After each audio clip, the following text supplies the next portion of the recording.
welcome to this special episode of Holy Land Uncovered on location in Georgia. I'm Emily Francis. Join us as we give you a tour of this incredibly rich country full of culture, heritage, food, and the city of Tbilisi, which is 1,500 years old. So happy to be joined by our first guest, Tamuna Koreauli, who is the deputy head of the Georgian National Tourism Administration. Thank you so much for having us in your Georgia. Wonderful country. So we're really happy to host you and hope you will have a really beautiful days in Georgia. We're so far so good. We're only here a few hours and already I'm in love with your country. I know that you work so hard in working with tourists who are coming here. I'm sure people don't need a lot of convincing because it really is so beautiful and such a popular place. Why is it so unique? So Georgia is a really small country, as you know, but with a lot of things to share. Starting from the history, from different traditions of hospitality, really great nature, culture, and really diverse products to share with the tourists all over the world. So talk about the tourism here, because there's so much to offer. You have nature lovers, you have food lovers, you have skiers, snowboarders. Explain why there's diversity all year round for people that come here. So as a representative of the government, we can say that it's one of the main priorities for our government. It's a key to the economic growth, and a lot of people directly or indirectly are involved in the tourism. So it's one of the main activities for our country to develop the different regions, to support the population and their social or economic development as well. So, and we really have a good product, and we have things to share and in a different way for the different markets. So starting from the history, from our traditions, and we have this hospitality in our traditions, in our everyday life. So it's a great pleasure for us to host the guests and to share a little piece of Georgia to their holidays and to bring back these emotions to their homelands. Right. So explain the types of tourists that come here, because you're known for so much, like we just said, between the food and the nature and the cities and the history. So do you notice that different types of tourist groups come at different times for the various things that appeal to them? Sure. So during every season, Georgia has a lot to offer. Starting from the winter, we have a lot of ski resorts, well developed, really near to the capital city or in the different regions or mountainous regions.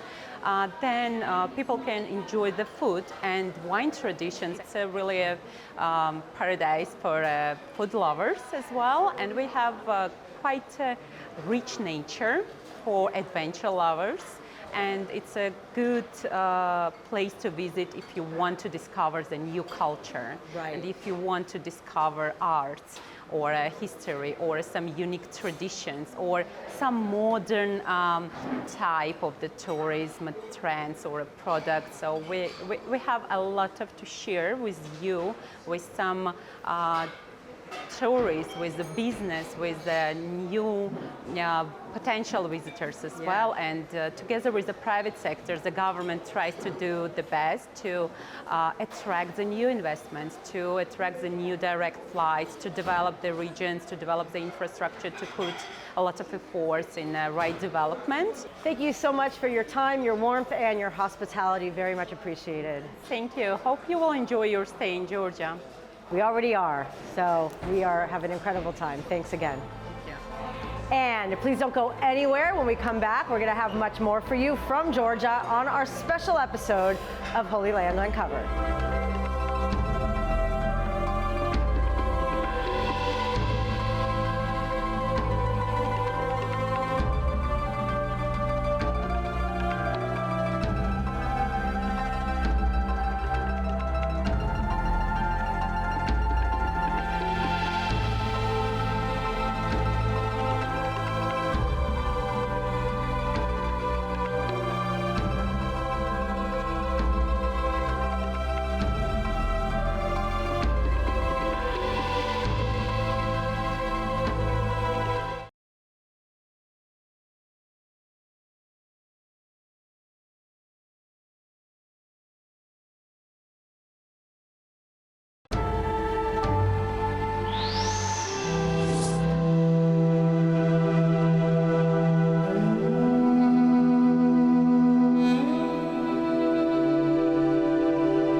blessed to have with us an absolutely amazing tour guide taking us throughout Georgia. Welcome, Katie Achobadze. Hello, Emily. I'm so happy that you say my name so correctly. This is the hardest thing, is getting the last names are very long here. Okay, correct, correct. So you're a tour guide, you're also an educator, a real Renaissance woman. First, start by telling us about this beautiful city of Tbilisi and the history when it was founded. So Tbilisi actually was founded as the capital of Georgia in 5th century. Of course, as the settlement is much more older, and we have the archaeological evidences that prove that in 1st and 2nd century here people were living. But the capital actually was founded in 5th century by the king Vahdan Gorgasali, who decided to move the capital from the ex-capital area to Tbilisi because this area had a beautiful landscape to make the town safer. It's amazing. I mean, you look around, you see all of these beautiful buildings from many different centuries on the mountains. I imagine even building the city was not easy to build into all of these cliffs and stones. Definitely, and as the historians tell us, the major things what he started to do here is that he started building the capital with construction of the citadel and the wall of Tbilisi that would be protecting the town.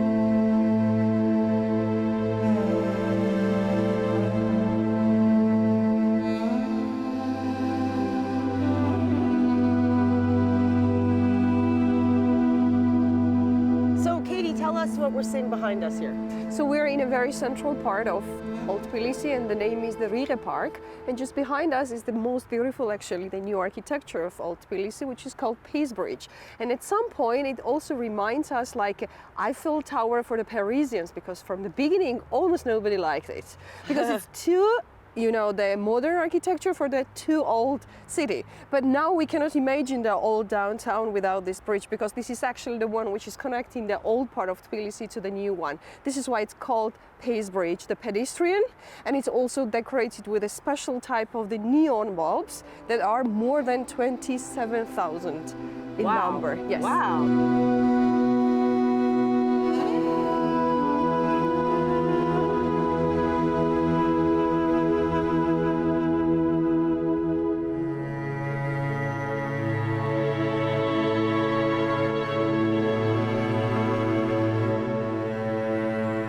Us about this beautiful cathedral. Yeah, this is SIDONIA Cathedral, which is one of the oldest cathedrals of Georgia, and actually is the witness of the whole history of Tbilisi as the capital of this country.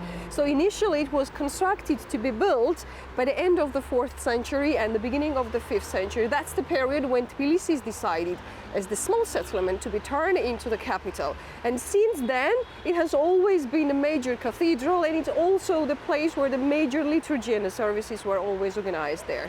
And we have the several also historical moments, how actually the different invaders used this beautiful structure for their purposes. So they destroyed, but not fully, but then it was demolished a little bit. Then the Georgians always were trying, after the invasion, they were always trying to renovate. So the facade now looks a bit younger, because it was last time renovated, the facade in 17th century, but believe me that the inner part of the walls are the old as Tbilisi. Wow. So the 4th century CE, we're talking about a long time ago. Yeah. What was the Christianity like then? I mean, this is still the early days of Christianity. Right? This actually official, the Christianity here is only 100 years old.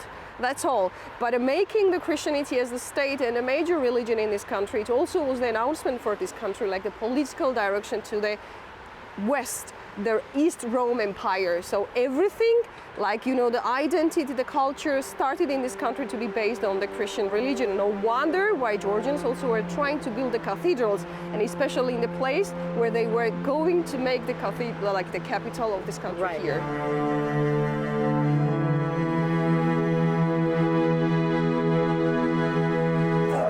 About the frescoes inside the church. Yeah, the frescoes sadly are not the original ones, because in 19th century, when Russian Empire conquered Georgia, they whitewashed the major part of the original traditional Georgian frescoes that already were the hundreds of years old, and they repainted all these frescoes as the Russian style, the paintings. So this is why in this beautiful cathedral we don't have the original frescoes anymore. So the Russian influence is still inside this church, and even if it's not asked for. Yeah, of course, and we didn't change anything because this is the part of the history, and that's all. It's all about the Christianity and it's all about the religion. So if it's still about the Christianity, we decided not to change that.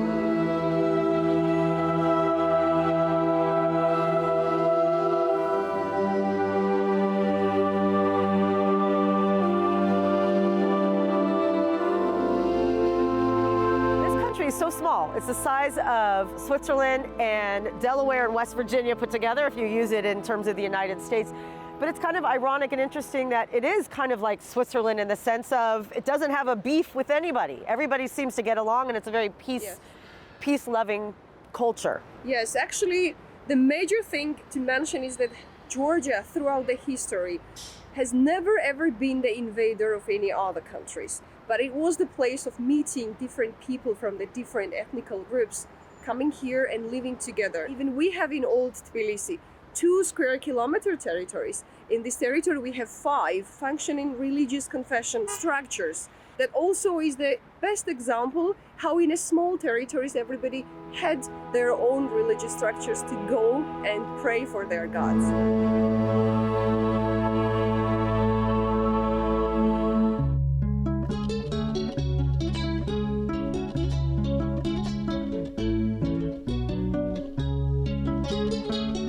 The town of Mizcheta, which you see behind me, is the location of one of the oldest Jewish communities outside of Israel. It's believed that Jewish exiles came here after the destruction of the first temple.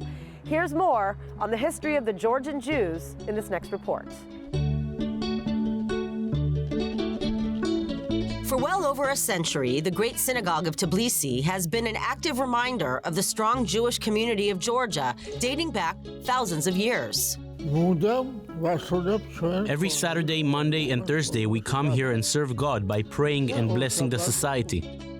Raphael Messingizer and his cousin are the only Kohanim still remaining in Georgia, a country with a profound Jewish history that is unlike anywhere else in the diaspora. This country has always been an amazing environment for Jews throughout history. Jews have never been bullied or oppressed. We only experienced hardship during the 1950s when the Soviet government shut down religious establishments. I remember as a child we were not able to go to synagogue. We prayed underground in basements. Georgian Christians helped us hide ourselves and support our religious duties. Georgians would never ever tell anybody what we were doing.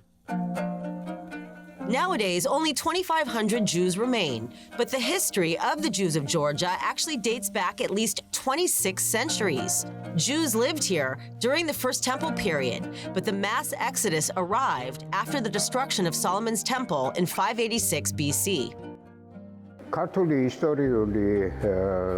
Historians say Jewish exiles fled to Georgia during the 6th century BCE when Babylonian king Nebuchadnezzar conquered Jerusalem and exiled the Jewish people.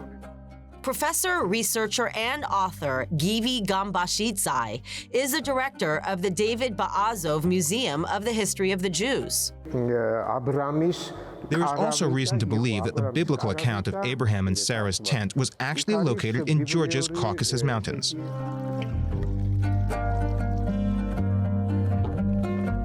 The first exile of Jews from Jerusalem in the 6th century BCE settled in Mizcheta, a beautiful city nestled in a valley between 2 rivers. There is another historical source dating back to the period of Alexander the Great that tells us when Alexander passed through Georgia, kings and queens in Mizcheta could speak Hebrew.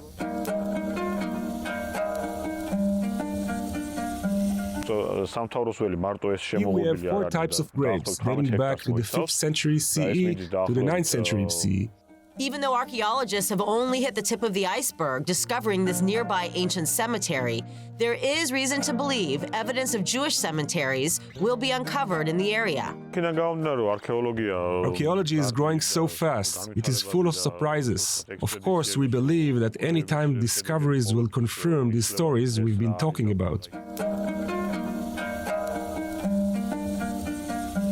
Jewish historian and professor SVETITSKHOVELI is the chief curator of exhibitions at the Georgian National Museum. He is writing that this amulet belongs to Abraham's son of Sarah, and there are blessings on this amulet. I think it's one of the important, oldest artifacts of the Jewish heritage in Georgia. This pendant, written in Aramaic, was discovered on a grave in Mikseta, dating back to around the 4th century CE. Jews who lived here could understand Aramaic language, and they helped her to split ideas of Christianity among Georgians, and maybe first converted Christians in Georgia were Jews. This also explains why Mikseta is also the cradle of early Christianity. It's believed the Jewess Sidonia is buried in this monastery, holding a piece of Jesus' shroud from his crucifixion. Yes, we believe it is true. We know that between the 1st century BC and the 1st century CE, Georgian Jews were communicating from country to country. We also know from historical sources of the life of Jesus that before he was crucified, rabbis from many nearby territories were called back to Jerusalem because they were the wise and clever scholars that sat and judged Jesus before he would be crucified, so no exception for Georgian Jews. This also sheds light on the over 2,000-year history of love and coexistence between Georgian Jews and Christians and even Muslims. It's worth mentioning that 200 BC to 200 CE was one of the biggest migration waves of Jews recognized by historical sources. At the peak of history, there were over 120,000 Jews living in Tbilisi and 30 other regions of Georgia. Jews never experienced problems during the Crusades and the Byzantine era. Throughout the centuries, Georgians never betrayed the Jews, and when there was a moment to fight, they would always fight together. We are like genetic cousins coming from the same source, and even have many people with biblical names. It's even believed that Georgia's royal dynasty, who ruled from the 9th till the 19th centuries, are direct descendants of biblical King David. King David IV, known as David the Builder, was the greatest king of Georgia. He united the whole Caucasian region, from the Black Sea to the Caspian Sea. He is recognized by sources as King number 78 after biblical David. And what's more, his great-granddaughter, Tamar, was an empowered 12th century ruler given the title of king. He announced her as the co-king of the country, and they ruled the country together for several years until the father was actually later died, and she became the king of Georgia. And if you just see her even costumes on the frescoes, she's dressed like a father, only with a little different details on the fresco that you definitely see that she is the female. The secret formula for harmony amongst all Georgians is still in place to this very day, even though the majority left for Israel during the 20th century. A lot of Georgians still have the best memories about their friend who left Georgia in 1970s or in 1990s. They always kept these memories, and always with the sadness are talking about the times when Georgian cities, Georgian villages were full of Jews.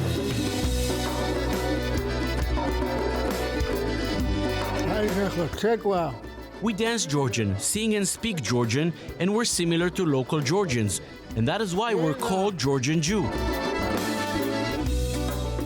We're going to take a short break. Please don't go anywhere. When we come back, we have much more of our Holy Land Uncovered special on location in Georgia.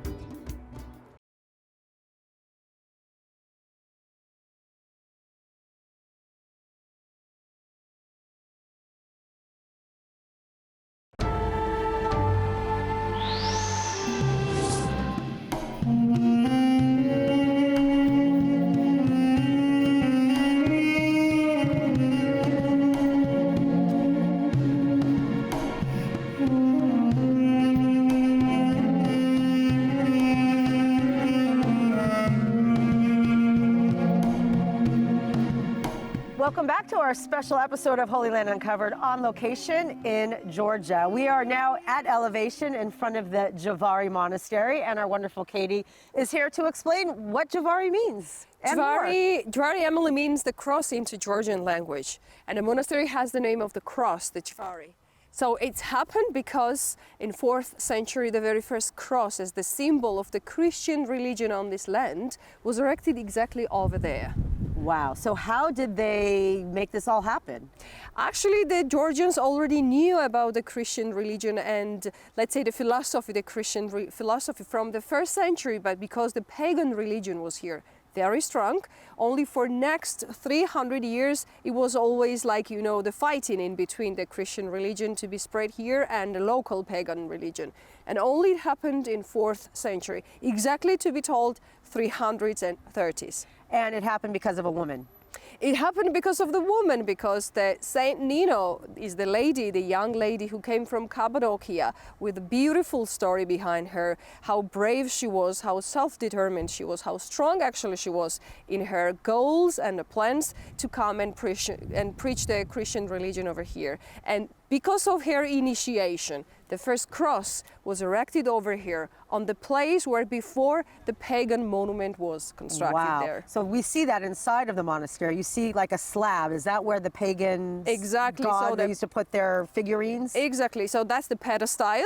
And on the pedestal there was the monument of the god, the pagan god. They destroyed it, and on the same pedestal they put the cross. And only 200 years later they built the monastery around this pedestal. Tell us a bit about the symbol of the cross here in Georgia that's very unique and different than other crosses that we see. Yes, this is actually recognized as the Saint Nino's cross. When she arrived in the territory of Georgia, she made a cross to show everybody that she was the Christian. And it's something very interesting story. She made a cross out of the vine, the grape, 2 grape branches. And she tied the cross with her hair. And she held the cross and she entered in it in Georgia with this symbol. And this type of the cross is the symbol of the Georgian church also.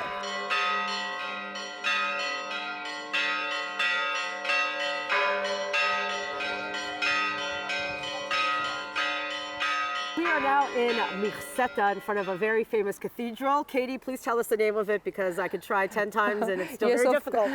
Yes, of course I can help you. The name is SVETITSKHOVELI. That means the living pillar, the translation in English.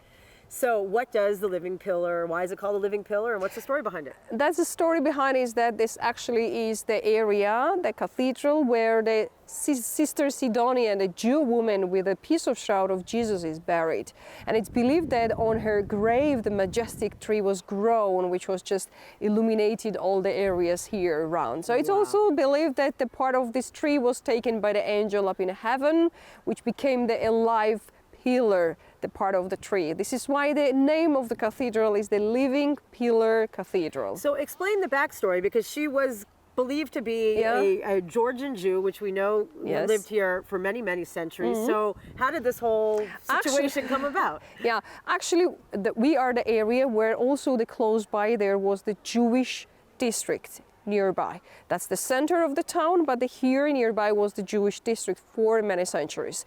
So the story tells us that in 1st century, when Jesus was going to be crucified, we know that the information to the nearby countries, to the Jews, were sent to attend the process of how he would be crucified. So it means that the Georgian Jews, the group of the men, left Tzcheta for Jerusalem to attend this, the process. And there was the lady Sidonia, Sister Sidonia, who was the sister of the leader of the Georgian Jewish men, and she asked, can you bring something from Jesus, like a real materialistic something, because I already believe in the ideas what he is preaching. So the brother made it possible to get the piece of shroud of Jesus from the Jerusalem after this the process, and when he brought it to the sister, we know that the sister was so emotional to have something from Jesus that she started crying.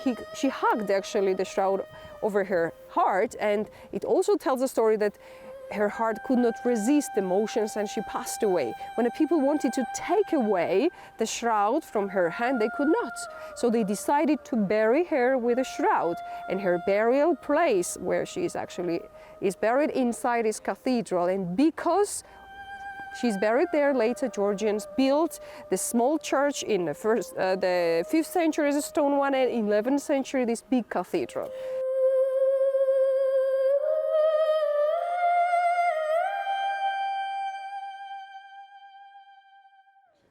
And in this special installment of Flavors Uncovered, we are at Ethnographer, a famous restaurant in Tbilisi known for bringing alive traditional dishes for tourists and locals alike. And today, we're going to learn about a special dish called ilargi. And trust me, it's going to set your taste buds on fire.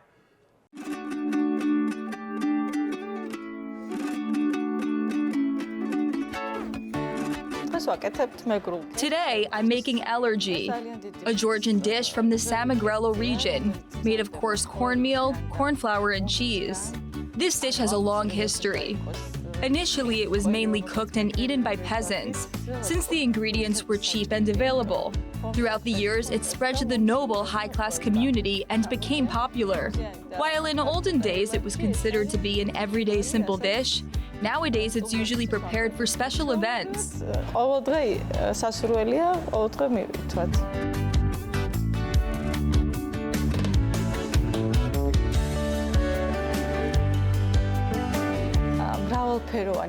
The restaurant is called ethnographer, meaning a person who studies the culture and history of a specific group. The interior is all about the Georgian culture and folklore. You can experience it in every corner. Our goal is to preserve the Georgian culinary heritage and bring back to life old traditional recipes from every region of the country.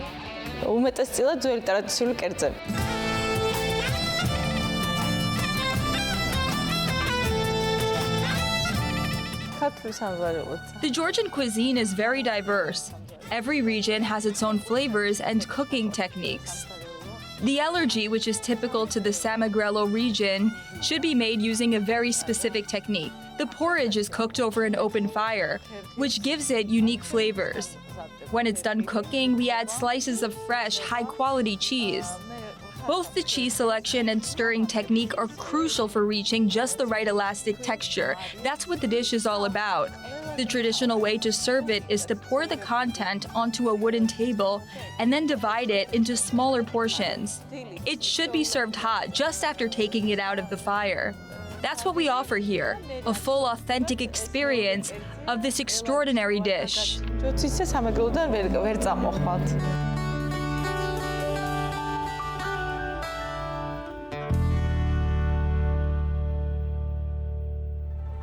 We're going to take a short break. Please don't go anywhere. When we come back, we'll have much more for you from Georgia.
I'm at the home and the ancestral family workshop of a master cuivre making family. What is cuivre? It's these gigantic wine vessels that have been used for 8,000 years and are still used to this day. It's so important that even UNESCO recognizes them for their contribution to humanity. Here's more in this next report.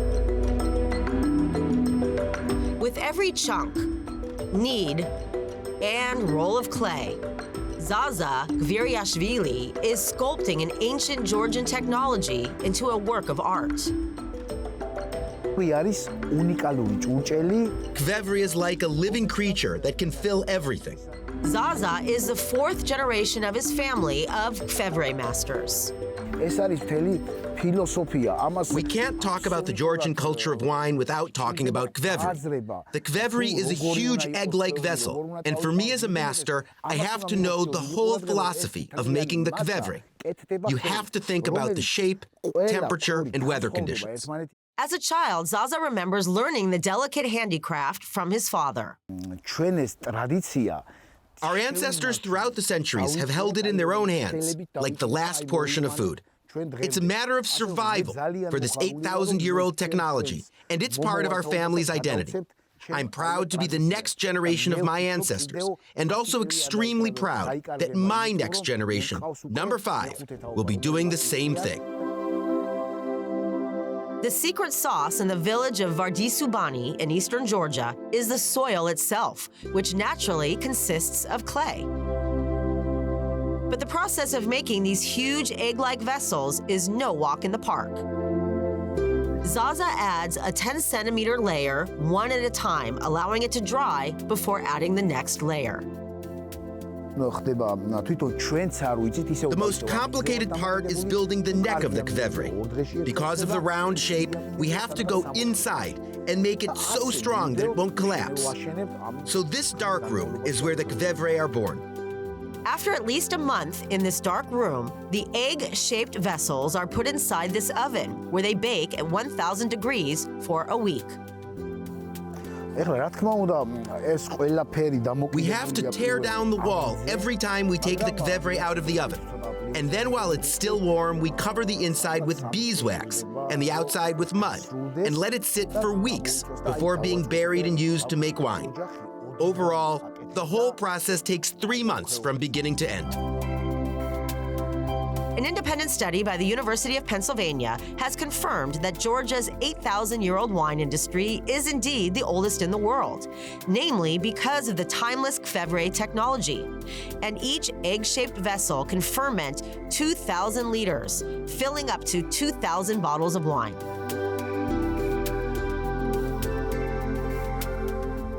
We are in Kakheti in eastern Georgia. This is the largest wine-making region in the entire country, producing 2/3 of the entire wine industry.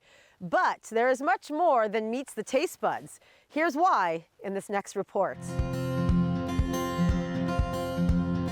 When wine comes, secrets come out, says the Talmud. And indeed, many ancient secrets are exposed here in the hilly Kakheti region of eastern Georgia.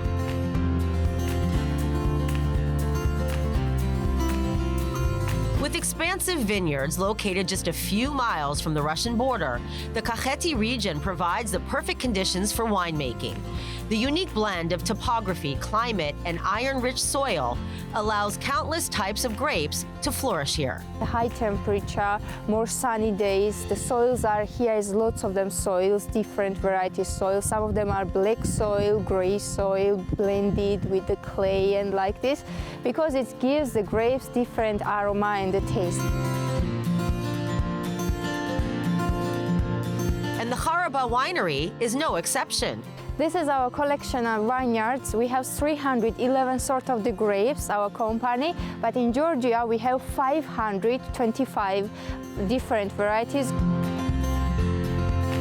Now it's white grapes, it's a Katsitelis grape, which is the most common grapes from Kakheti area. From Katsiteli we are producing as a dry wines, as a semi-sweet one, because it's a high sugar content of the grapes. We have to cut it like this way. Fun!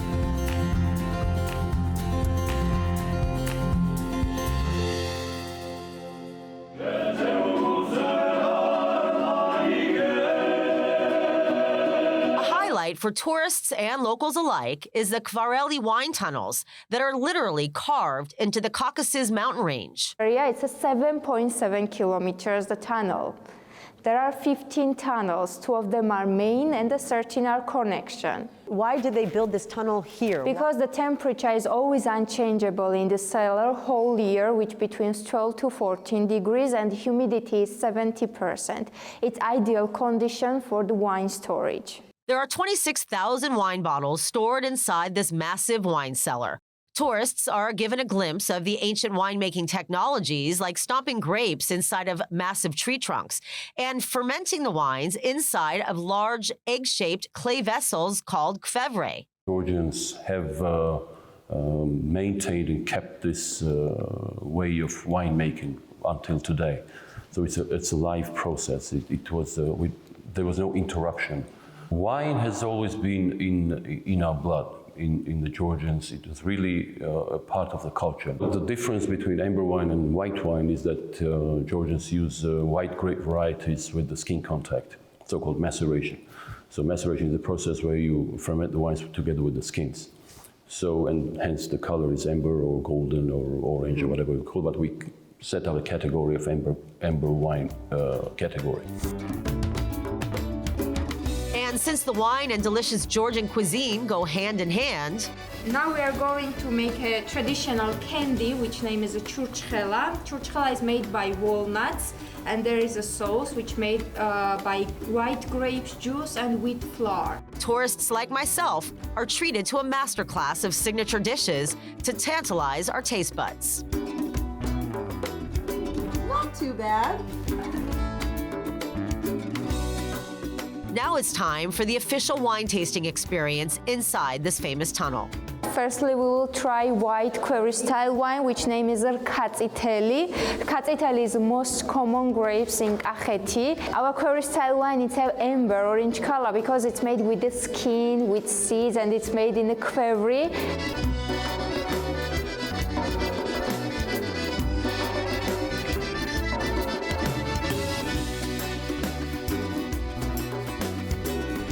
We will try red quarry style wine, which name is a saperavi. Saperavi is also most common grapes from the red grapes. It's a Kakhetian grape.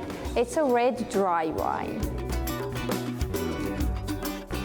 Thank you so much for your tour. We've had such an amazing time. You're welcome. Thank you for visiting and for your time. Cheers. Cheers.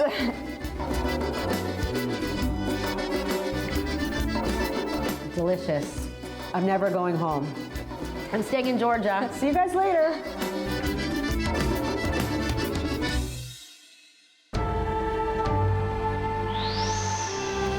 And we are ending our show with a musical and dance number by the Abkhazeti Ensemble, a very special group of dancers. And we're very happy now to be joined by Tamuna, who's the newly appointed director of this ensemble. Welcome. Girl power. Welcome. I'm so proud to host you with this name of Abkhazeti, which is so special region of Georgia, occupied, unfortunately, and people you will see on the stage. These are people who should be living in Abkhazeti, but unfortunately, they're in Tbilisi, and we continue to develop the culture that Georgia has, especially in traditional sites. State academic ensemble of Abkhazeti.